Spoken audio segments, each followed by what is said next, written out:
Olá, meus queridos alunos. Bem, nesta aula nós iremos trabalhar a questão da hidroestática, tá? Sendo que, como nós temos já dois materiais, tem o primeiro material, né, de hidroestática, que foi uma introdução, uma base, e o segundo material, que já é uma continuação. Então, eu vou tentar trabalhar aqui nessa aula os dois materiais, até mesmo que não tem como, né, nós trabalharmos o segundo sem antes dar uma olhada no primeiro, porque tem coisas, tem conceitos ali que a gente precisa, né, trazer de um para outro.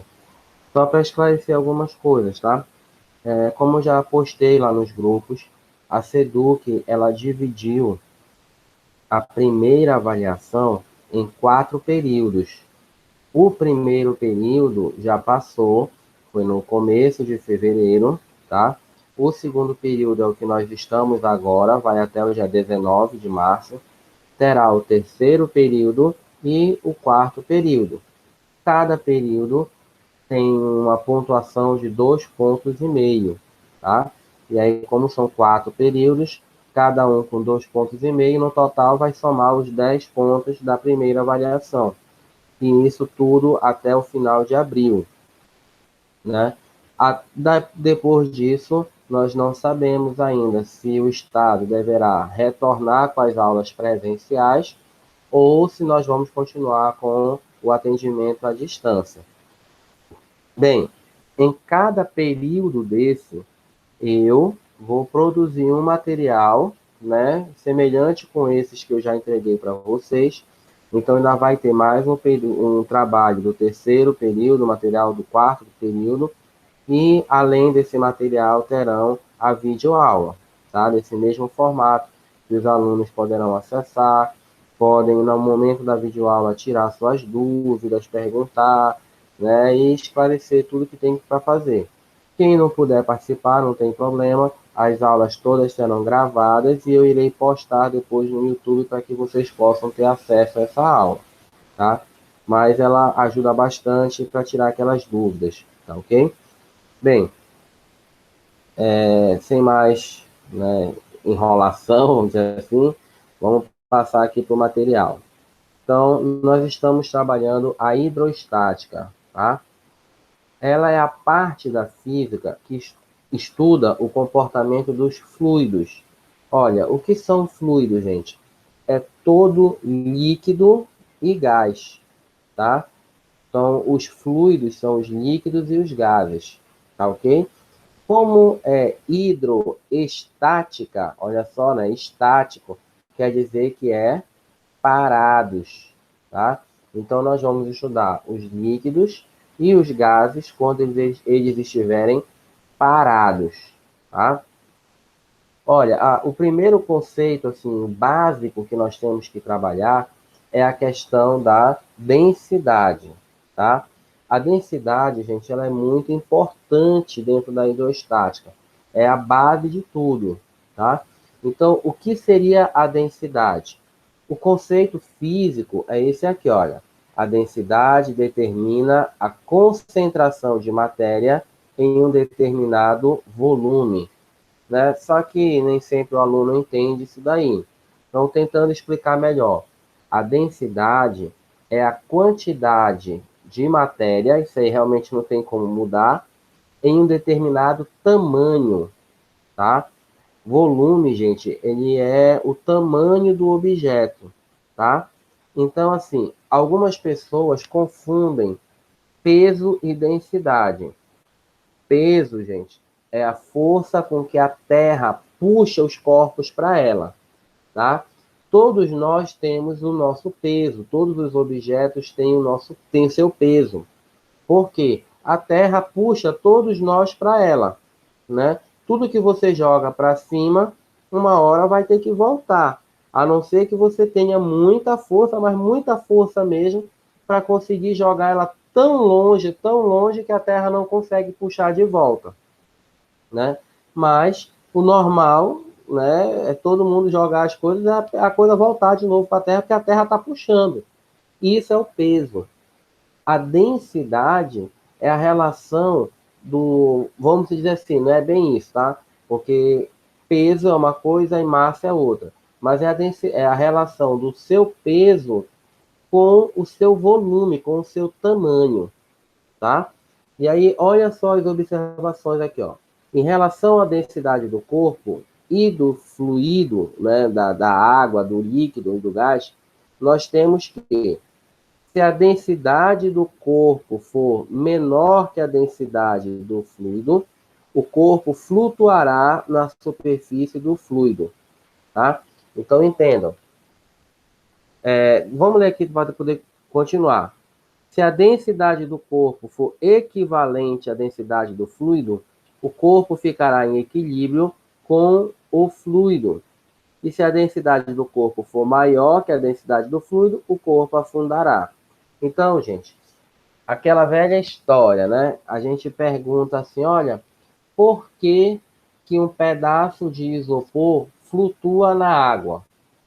Normalmente, o que as pessoas falam logo, porque o isopor é leve, porque o isopor é menos pesado do que a água. Gente, essa é uma afirmação totalmente errada, tá? Por quê? Pensando dessa forma, então por que que o navio flutua na água? Porque se você me disser que o navio é um corpo leve, que o navio é mais leve do que a água, meu amigo, você deve ter alguns parafusos a menos, né? Então, o navio é extremamente pesado, mas ainda assim ele flutua na água, né? Se você pegar, por exemplo, uma esfera, aquelas esferas, né, que tem no rolamento de bicicleta, ou seja, um pedacinho de ferro, e jogar na água, ele vai afundar. E por que que o navio, que é um monte de ferro, pesa toneladas, não afunda, né? Porque, gente, para flutuar ou afundar, não é o peso que interessa, é a densidade.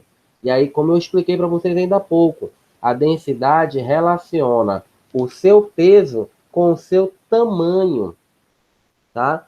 Qual é a diferença, por exemplo, de eu pegar um pedaço de ferro qualquer ou um navio? O navio é muito, muito pesado. E o pedaço de ferro nem é tão pesado assim. Só que o peso do navio ele está distribuído em um tamanho imenso, né? E dentro do navio existe ar. Esse ar é que vai ajudar o navio a flutuar. Vocês podem fazer o seguinte experimento. Pega, por exemplo, um balde cheio de água e pega uma garrafa PET, uma garrafa de refrigerante. De preferência aquelas pequenininhas, né? Aquelas coquinhas, como o pessoal fala, né? Aquele guaraná pequenininho. E aí você pega, tampa essa garrafa e coloca ela em cima da água. Ela seca. O que que você vai observar? Claro que ela vai flutuar. Por quê? Dentro dela tem o quê? Ar.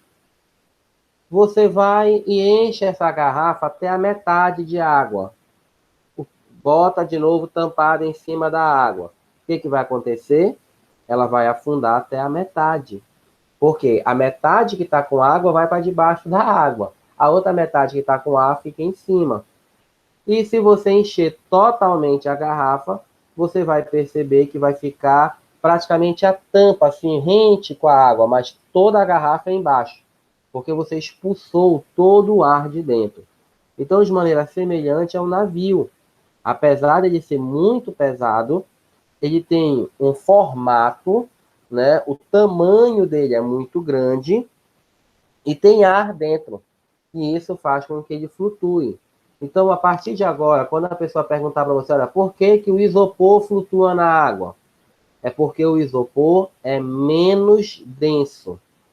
Por que que o óleo flutua na água? Porque o óleo é menos denso, tá? Então, a partir de agora, tudo que flutua é porque a densidade é menor e tudo que afunda é porque a densidade é maior, tá?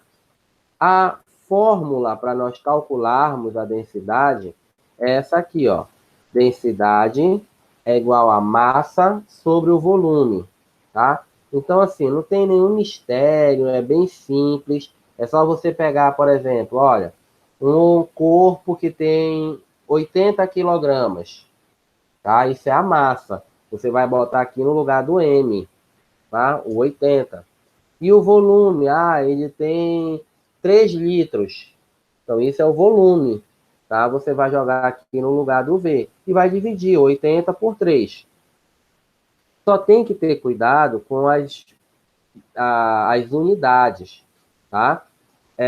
No sistema internacional, que a gente chama de SI, tá? E se você não sabe ainda o que é o sistema internacional, entenda assim, entenda que cada país ele utiliza uma unidade diferente.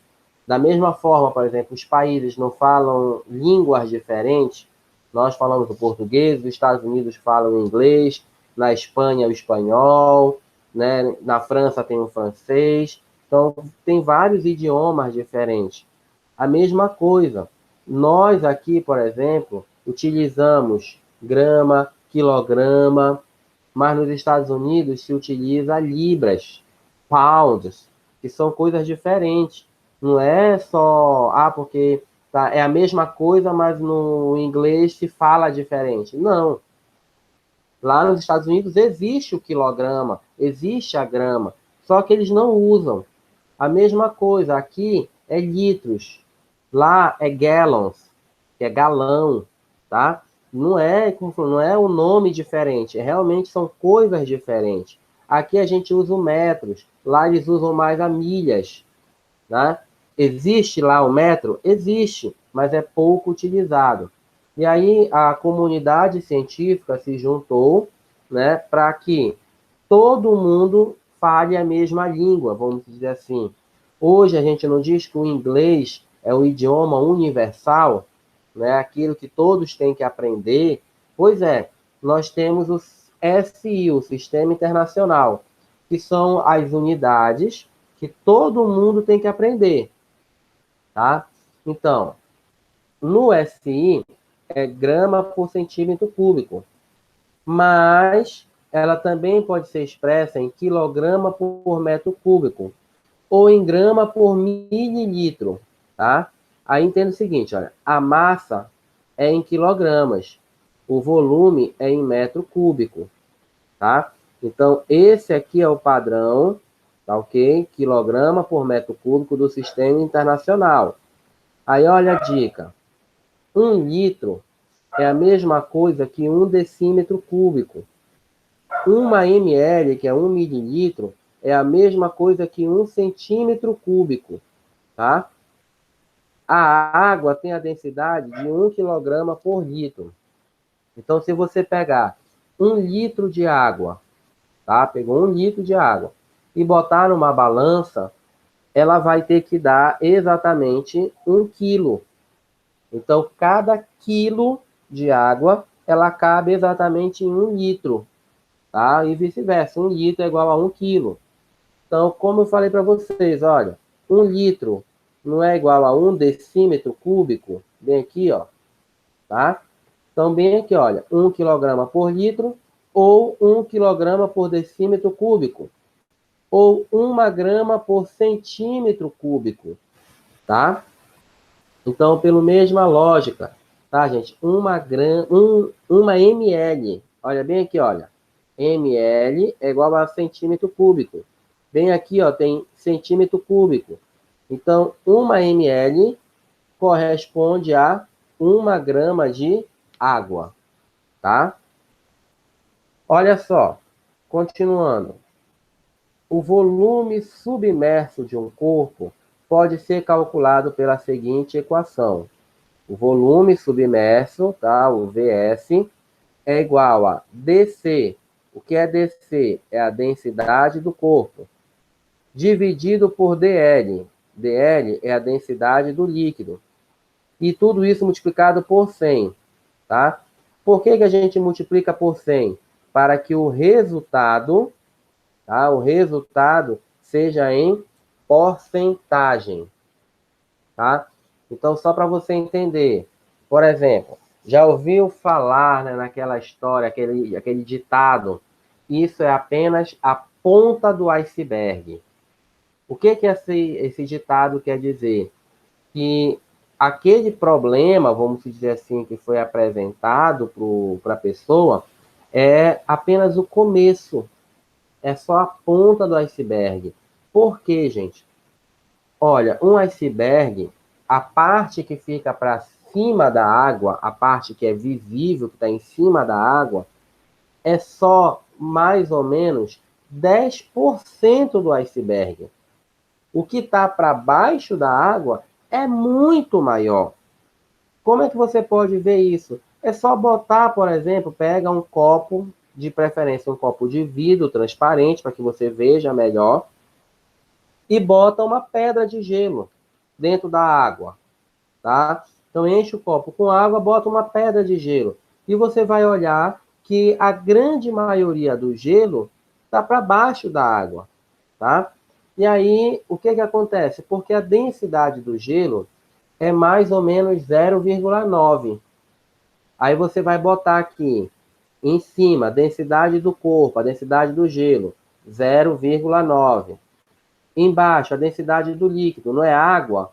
Lembra que, olha, a água, a densidade vale 1. Então vai ficar 0,9 dividido por 1. É, é 0,9. Multiplicado por 100 vai dar 90%, tá? Então, o volume submerso. O que é submerso? É o que está embaixo, tá? Então, volume submerso ou volume imerso, quer dizer que está para baixo, é 90%. Então, 90% do gelo vai ficar para baixo, tá ok? Bem, o outro conceito importante é a pressão, tá? Olha, todo líquido, tá? Todo gás, todo fluido, né? Ele exerce uma pressão sobre os corpos. Como assim, gente? Para vocês entenderem o que é a pressão. Lembrem, né, da aula de química. Na aula de química diz o quê? Que todos os corpos, eles são feitos de átomos e moléculas, né? Que os átomos, quando se juntam, formam as moléculas. E vocês precisam entender que essas moléculas, elas ficam constantemente em movimento. Pode ser muito ou pouco, mas sempre em movimento, tá? Então, entenda o seguinte, nós estamos rodeados de ar, né? Lembra, o ar é um gás, é um fluido. E esse gás, ele tem moléculas, tá? E essas moléculas estão em constante movimento. E é um movimento aleatório, elas se mexem para tudo que é lado, né? De maneira bem aleatória. E o que acontece? De vez em quando, uma molécula dessa vai e bate na gente. Então, elas ficam se chocando com a gente. Quando elas batem na gente, elas fazem uma força. Essa força que elas aplicam na gente é justamente a pressão, tá? Então, é difícil vocês imaginarem, porque aqui eu tenho duas mãos só, né? Então, poxa, é pouca força. Mas agora imagine que no ar tem milhares, milhares e milhares de moléculas. Várias, milhares estão atingindo o nosso corpo ao mesmo tempo. É uma coisa muito pequenininha, mas atinge com uma velocidade muito grande e em uma quantidade maior ainda. Então, a junção de todas essas moléculas vai acabar causando na gente uma pressão muito grande. E quando a gente está dentro de um líquido, não é diferente. As moléculas do líquido também vão se chocar contra a gente, tá? E quanto mais fundo a gente for, maior vai ser a pressão. Então, por exemplo, é normal, né? As pessoas quando vão mergulhar no rio, no garapé, na praia, quanto mais elas mergulham, quanto mais fundo elas vão, elas começam a sentir o efeito da pressão. É mais difícil, por exemplo, de impedir que entre água no nariz. Então a pessoa já começa a querer tampar o nariz, né, para poder não entrar água. Já começa a sentir um incômodo no ouvido, ele começa a doer, justamente por causa do aumento da pressão. Para calcular essa pressão, a gente utiliza essa fórmula aqui, olha. Pressão é D. O que é D? É a densidade do líquido. Olha, ficou faltando a letra D aqui, né? Densidade do líquido. H é a altura do líquido no recipiente. Então, de novo, você está mergulhando. Você mergulhou 1 metro. Então, você vai botar aqui no H 1 metro.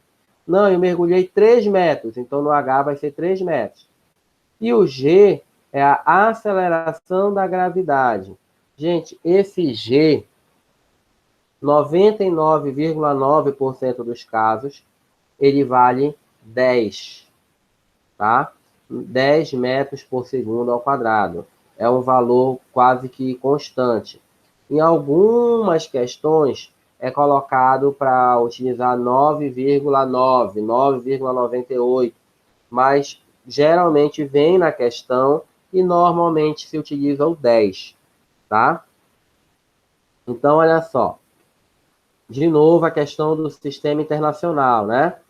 A pressão é em Pascal, mas também é utilizado a atmosfera, que é ATM, e o milímetro de mercúrio, tá?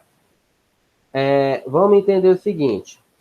A primeira vez que mediram a pressão atmosférica, ou seja, a pressão que o ar que está ao nosso redor faz em cima dos corpos.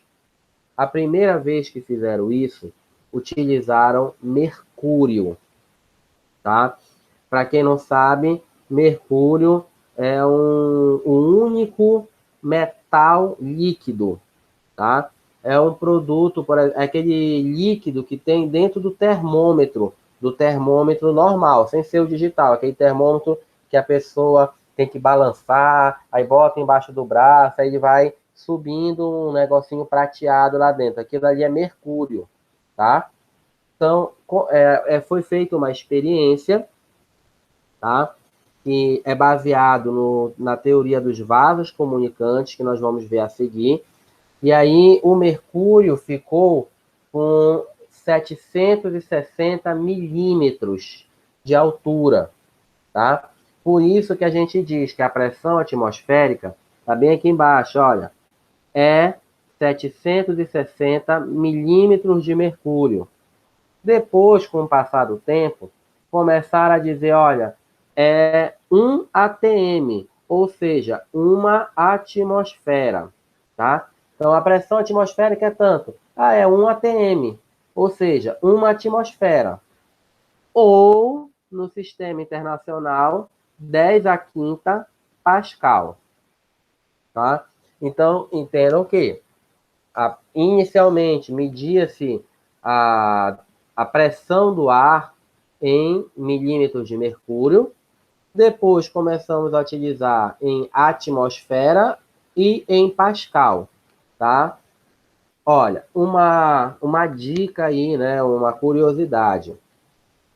Quem aí tem relógio à prova d'água, em alguns relógios, né, vem escrito assim, olha, water resistant, quer dizer, resistente à água. E embaixo pode vir escrito, por exemplo, 50 metros, 100 metros, 150 metros. O que isso quer dizer? É a profundidade que aquele relógio aguenta, tá? Porque conforme você vai aumentando a profundidade, vai aumentando a pressão, e tem uma hora que o relógio não aguenta e vai acabar entrando água. Só que tem relógio que não vem escrito assim, 10 metros, 20, 50 metros. Ele vem escrito assim, olha, 5 atm. Lembra? O que é atm? É uma medida de pressão. Na verdade, é a pressão atmosférica. E aí vai a dica, gente. A cada 10 metros de profundidade, a pressão aumenta 1 atm, tá? Então, se você está a 10 metros de profundidade, a pressão que você está recebendo é 1 atm do ar que tem em cima e 1 atm da água, porque você está a 10 metros de profundidade, né, mergulhando. Então, no total, você está suportando 2 atms. Um do ar atmosférico e outro da água, tá? Porque não esqueça, você está mergulhando, mas em cima da água continua tendo ar. Então, se você for para 20 metros de profundidade, você vai continuar tendo 1 atm do ar e 2 atms agora da água. Então, você já está suportando 3 atms, tá? Lá no relógio, quando ele diz 5 atms, por exemplo, ele leva em consideração só a pressão da água. Então, 5 atm quer dizer 50 metros de profundidade, tá? Então, ele não leva em consideração a pressão atmosférica, é só a pressão da água, tá ok? Então, não esqueça, a cada 10 metros de profundidade corresponde a 1 atm, tá ok? Vamos lá. Vasos comunicantes. Esse conceito apresenta a ligação de 2 ou mais recipientes e corrobora o princípio da lei de Steven. O que a lei de Steven diz, gente? Que a pressão depende da profundidade, tá? A lei de Steven é justamente a lei que determina essa fórmula aqui, ó. P igual a DHG, tá? Onde diz que a pressão depende da profundidade, tá? Então, o que a lei de Steven diz? Que todos os pontos que estiverem na mesma profundidade, elas precisam ter a mesma pressão, tá? Então, aqui, por exemplo, nós temos a imagem, né, de um recipiente que tem aqui, ó, 3 bocas diferentes, 3 vasos diferentes, e eles se comunicam aqui embaixo. Por isso que o nome é vasos comunicantes. E aí você percebe que, apesar de terem formatos diferentes, o nível da água aqui em cima, ele vai ser o mesmo. Por quê? Porque eles estão na mesma altura. Olha, o que tem aqui em cima? Ar. O que tem aqui? Ar. E aqui? Ar. E aqui também só tem ar. Então, a pressão aqui em cima é a mesma. E isso vai fazer com que o líquido todo fique ao mesmo nível. Olha, gente, quem já trabalhou com a parte de alvenaria, né? Quem é pedreiro, auxiliar de pedreiro, já deve ter utilizado esse recurso várias e várias vezes. Quando? Olha, quando a pessoa vai fazer, por exemplo, uma parede, vai fazer um piso, ele diz assim, olha, não, primeiro tem que bater o nível. Olha, o que ele quer dizer? Ele vai pegar uma mangueira bem fininha, vai encher essa mangueira de água, aí ele pede para uma pessoa segurar, olha, segura aqui, tá? Bem aqui onde está essa marca. E ele vai para outro lugar, segurar a outra ponta da mangueira, né? E aí ele vai dizer para o cara lá, olha, coloca a água, né? Que aqui a mangueira, a água tá variando. Bota a água certinho aí nessa marca que tem nessa parede. Aí ele vai lá e bota. E o pedreiro lá do outro lado vai marcar aonde a água parou lá para ele. E aí ele consegue determinar com toda absoluta certeza que essas duas marcas que foram feitas, elas estão exatamente na mesma altura, tá? Por mais que o chão, uma parte, o aterro esteja mais alto, mais baixo, não interessa. Aquelas duas marcas, que é justamente aqui, ó, um lado e outro da mangueira, elas estão exatamente no mesmo nível. Agora, uma observação importante. E se eu tampar aqui desse lado, se eu botar o dedo, ainda vai ficar no mesmo nível? Não. Porque quando você tampa, você impede que o ar que está aqui em cima, ó, faça a pressão. Então, esse lado da pressão vai ser menor do que esse. A tendência é que faça um desnível da água, tá? Então, não pode estar com o dedo lá na hora, na ponta. Tem que tirar o dedo, tá ok? Para poder funcionar. Então, aqui, olha.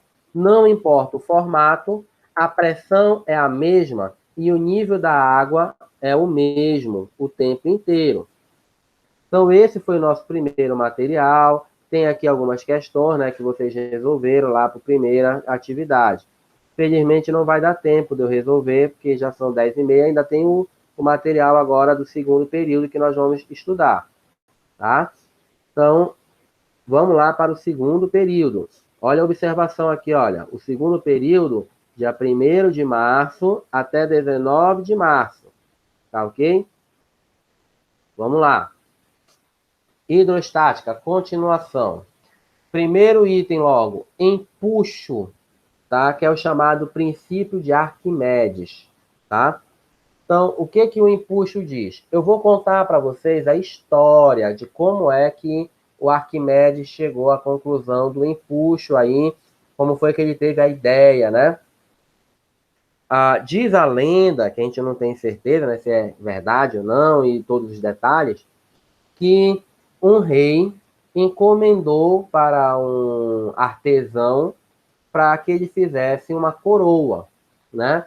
E eu não sei se vocês sabem, mas o ouro, ele não pode ser trabalhado puro, porque o ouro puro, ele é muito mole, qualquer coisa amassa. Então, ele geralmente é misturado com a prata. E é isso que determina aquela história, por exemplo, olha, o ouro é 18 quilates, o ouro é 22 quilates, é 24 quilates. Essa numeração é justamente a proporção de mistura entre ouro e prata. Então, o ouro 18 quilates é um ouro que já tem bastante ouro e pouca prata, tá? Então, quando o rei encomendou a coroa, ele deu o ouro e a prata para o artesão, o ourives. Então tá aqui, olha, eu te dou, por exemplo, meio quilo de ouro e mais 100 gramas aí de prata, tá? E eu quero que você faça a minha coroa desse jeito aqui bonitinho, tá? Quando o ourives devolveu a coroa para ele, já pronta, ele olhou, achou a coroa toda muito linda, muito bela e maravilhosa, mas ele ficou com uma dúvida. Será que ele usou realmente todo o ouro que eu dei e toda a prata? Ou será que ele me enganou? Como assim? Eu dei meio quilo de ouro e 100 gramas de prata. Juntando os dois, tinha que dar 600 gramas. Eu boto na balança, realmente deu 600 gramas. Mas isso me garante que ele não me roubou? Porque, por exemplo, ele pode muito bem. Eu tinha 500 gramas de ouro. Eu posso tirar 100 gramas e ficar só com 400. Mas aí na hora de pesar, em vez de dar 600, vai dar 500. Não, porque em vez de botar 100 gramas de prata, ele botou 200. Ou seja, ele substituiu 100 gramas de ouro por 100 gramas de prata. Que o ouro vale muito mais do que a prata, né? Então ele poderia fazer essa substituição. Em vez de usar 500 e 100, usava 400 e 200. Na hora de botar na balança, ia continuar dando 600.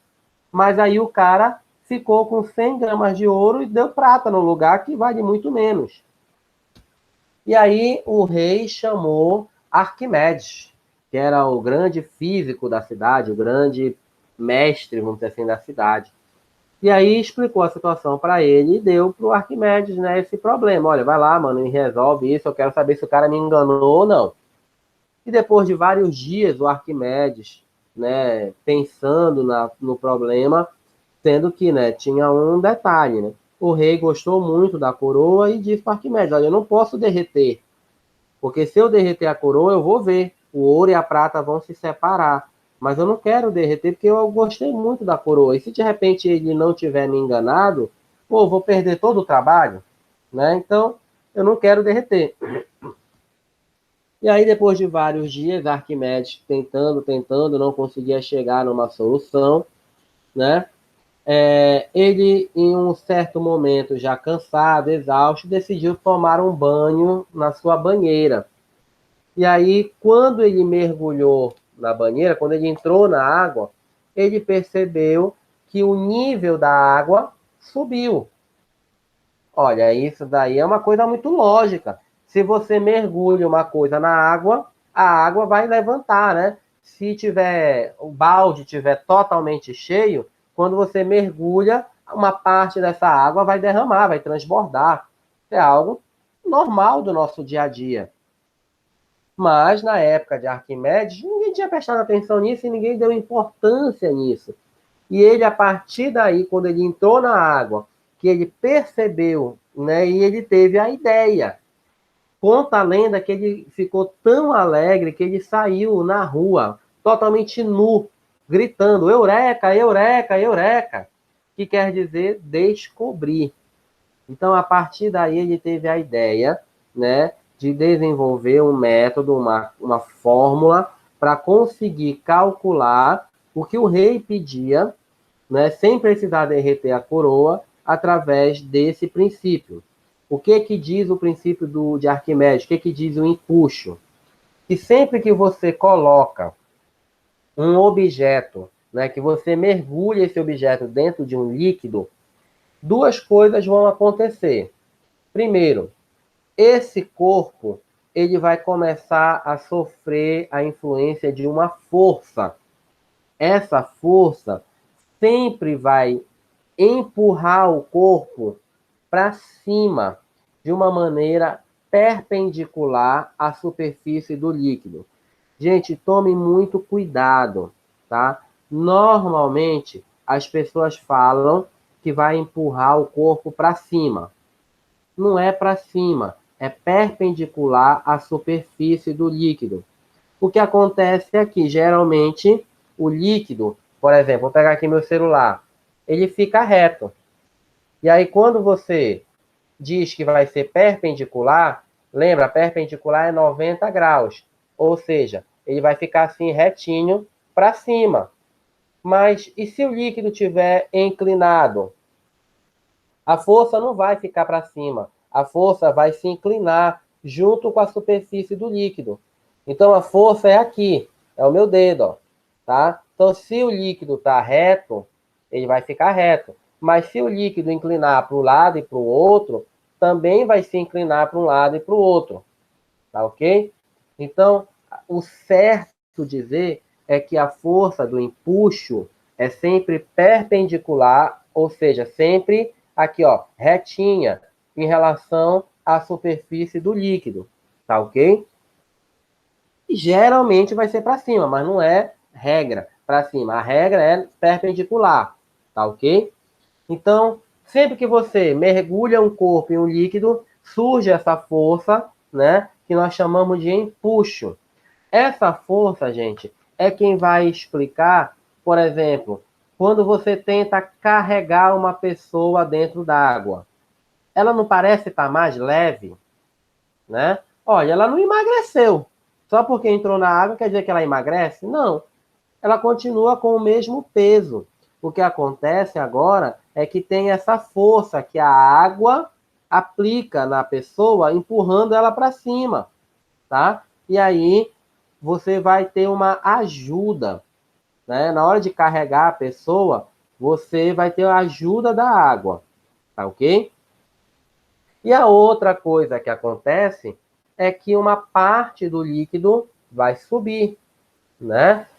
E aí vai ter o chamado volume de líquido deslocado, tá? É aquilo que se movimenta, se deslocou, tá ok? Olha, tem aí algumas regrinhas. Primeiro, o volume do corpo que você mergulha é ao mesmo volume do líquido que vai deslocar, tá? Eu aqui, inclusive, no material, eu dei uma proposta, né, de experimento para vocês. Então, pega um balde, tá ok? E uma bacia.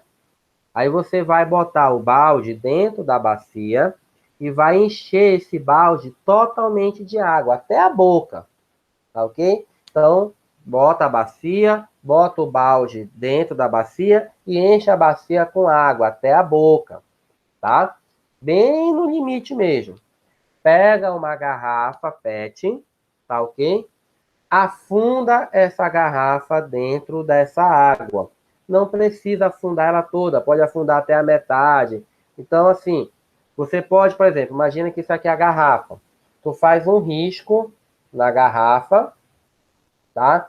E aí você vai mergulhando ela na água até chegar naquele risco, tá ok? Chegou no risco, você vai tirar. Olha, quando você estiver mergulhando ela na água, você vai observar que a água vai começar a transbordar, tá ok?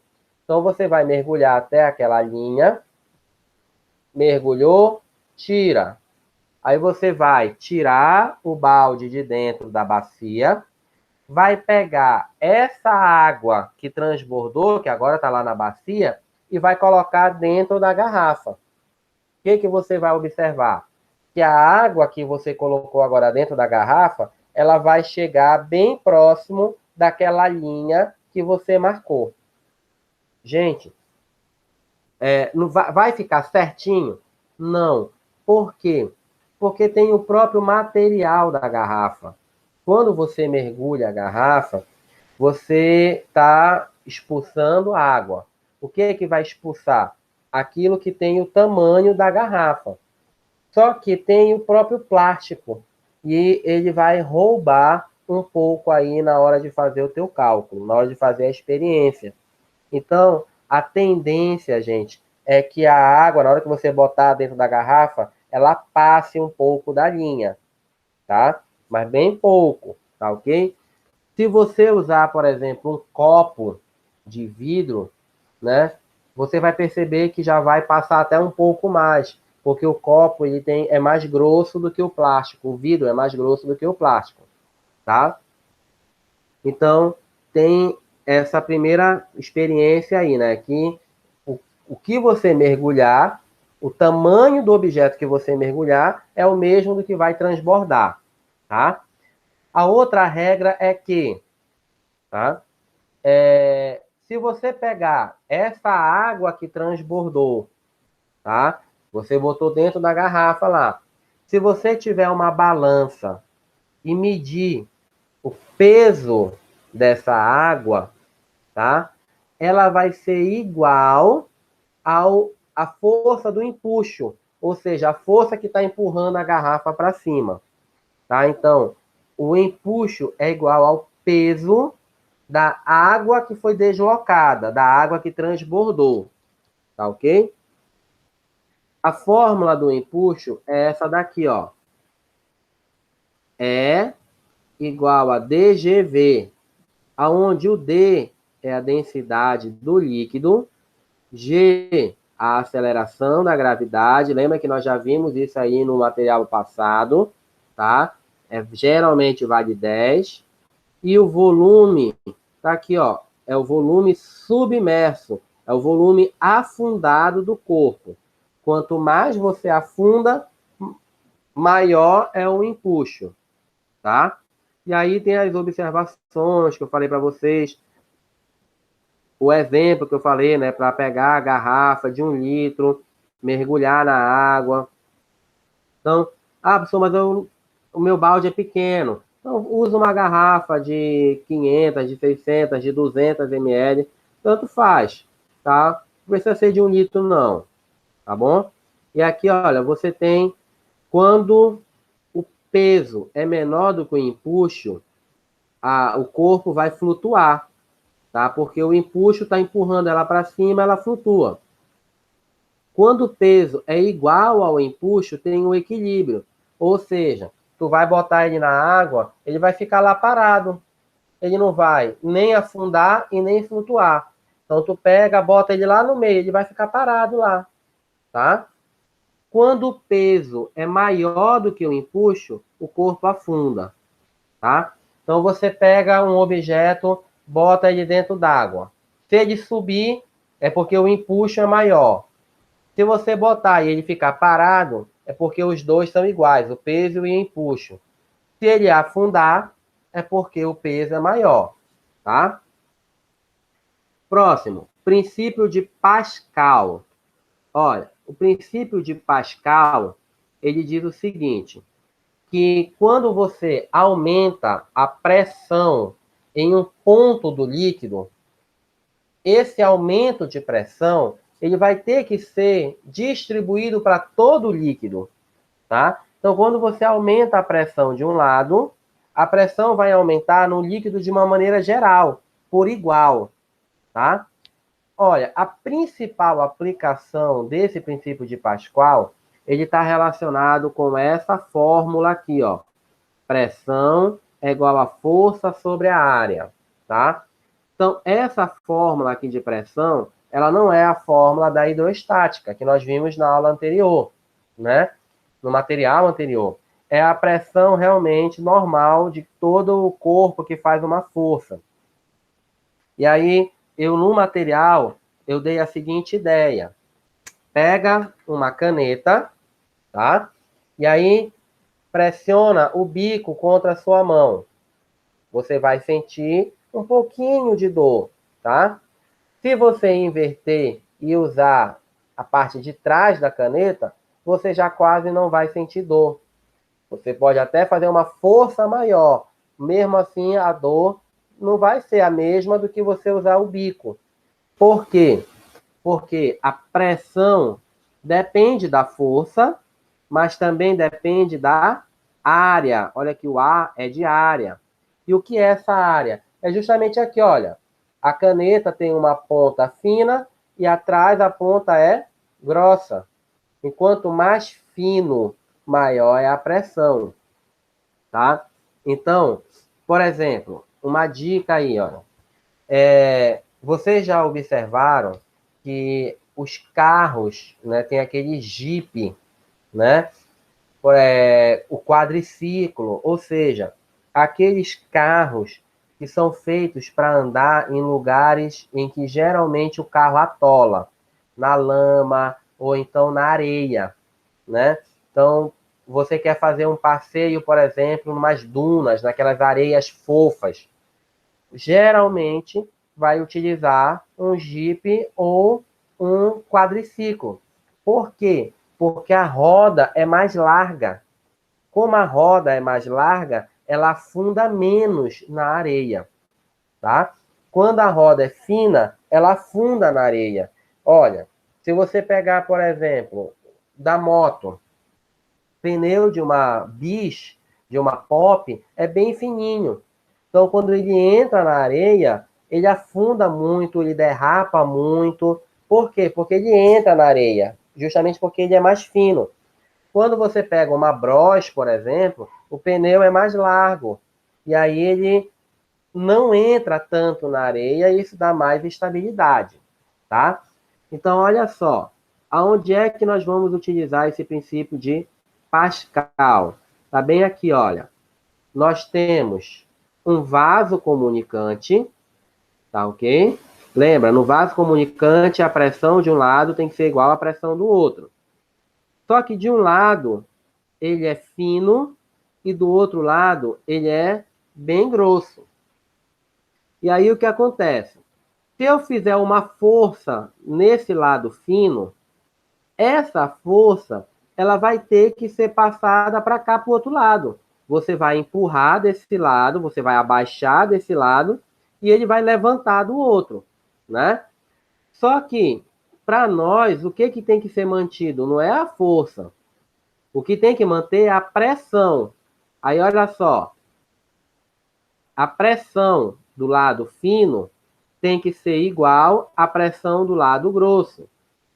Lembra que pressão, tá bem aqui, ó, é força sobre a área.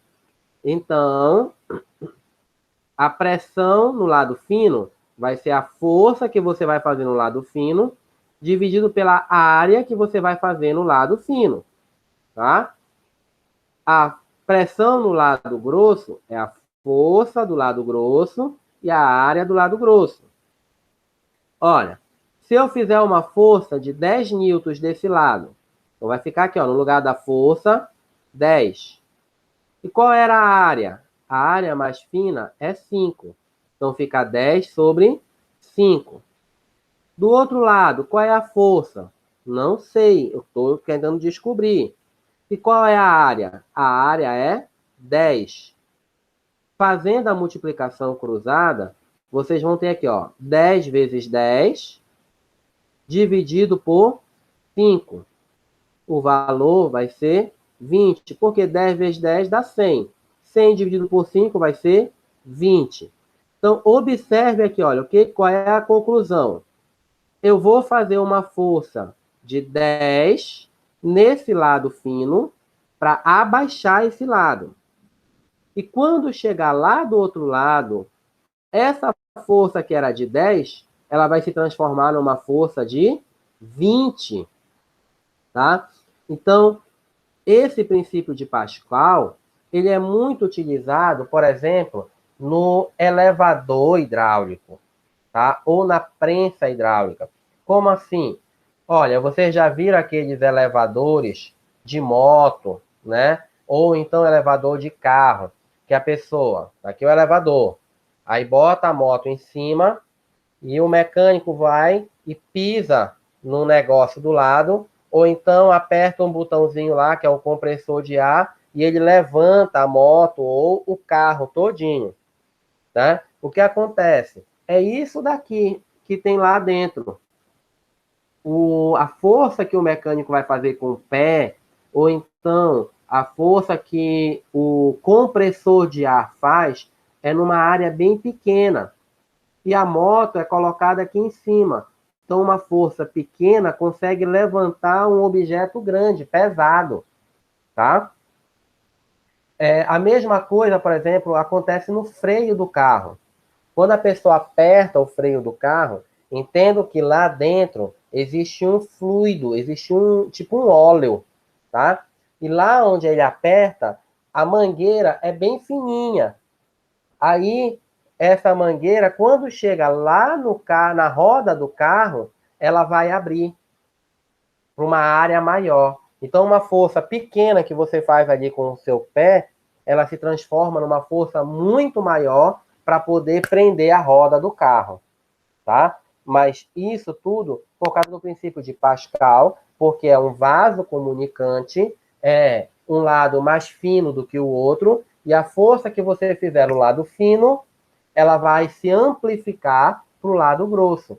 E observe aqui, olha, era 5, aumentou para 10. A área, né? De 5 para 10. Não é o dobro, né? 5, 10 é o dobro. E a força? Era 10 e aumentou para quanto? Para 20. Ou seja, o dobro. Então, se aqui eu aumentasse, por exemplo, para 15, eu ia aumentar o triplo. A força iria para 30. E assim sucessivamente. Tá, gente? Então, essa foi a aula, né, que eu havia prometido a vocês, do primeiro e do segundo material. E aí eu acho que agora já dá para vocês resolverem aqui as questões de maneira mais fácil, tá? Só tomem cuidado com a questão das mudanças de unidade, tá ok, gente? Mas não tem duas questões aqui que são bem simples, que é só de marcar, é teoria, não tem cálculo, tá? Não dá muito trabalho não, tá ok? Olha, vou só uma dica aqui nessa segunda questão, tá ok? Que os alunos possam se atrapalhar. Ele diz aqui, olha, determine o empuxo sobre uma esfera de raio 2 centímetros. Gente, para você calcular o empuxo, né? Vou voltar aqui na fórmula. Você precisa, olha, aqui a fórmula do empuxo, você precisa do volume submerso do corpo. Pô, professor, mas aqui na questão, ele não me deu o volume, mas ele te deu o raio da questão. O raio, desculpa, do corpo, tá? E no caso, para você calcular o volume, deixa eu ver se eu consigo escrever aqui para vocês. Olha lá.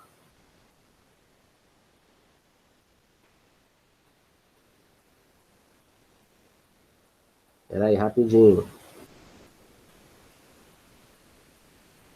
Vamos ver se vai aparecer o volume.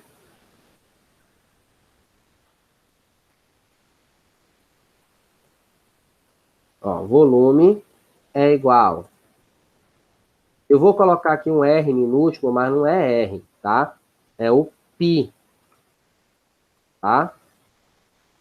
E, infelizmente, aqui eu não tenho como colocar. Π vezes R. Quem é o R? É o raio, tá?